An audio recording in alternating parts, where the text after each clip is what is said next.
Yan? Anong ginagawa ni Mami? Anong ginagawa ni Mami? Napupo? Yung mami, yung susuko ko yan, no?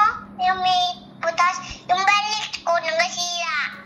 Hindi ko na Bibili kasi tayo, bibili tayo. Hindi hindi ko naiintindihan anong ginagawa ni Mami. Yung sopo nagamang kataas. Ay, masira yung bahay ng sopo ko. Nasira, nawala niya yung mami yung sopo nung nawala. Ganun lang. Hindi ko naiintindihan. Ang daldal mo. Anong ginagawa ni Mami? Nasaan? Yung nasira yung mami yung yung sopo yung bahay ng sopo ng mami. Nasira yan. Nasira. Okay. Ay, nasaan si Mami now? Nasaan si Mami? Anong ginagawa ngayon ni Mami? Ayan, nawala yung mami yung sopo. Nawala. Isusumbong kita. Napupo si Mami mo? Kasi, Napupo. Yak!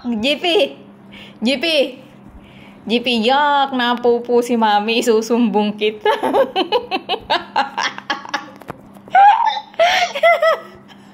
Isusumbong kita sa Mami mo. Ano, natawa-tawa ka dyan? Ang laki-laki mo na ngayon. Ilang taong ka na? 4? 4 o 5? 4. Very good. mami, sabi tita ko. O 4 daw? Hi, GP. Patayin mo na. Hindi naman kita naiintindihan. Magtitinda muna si tita. Patayin mo na. Maglaro ka na muna. Ay, Patayin mo na. Bye. O, patayin mo na. Bye. Patayin mo na. Sige na, patayin mo na.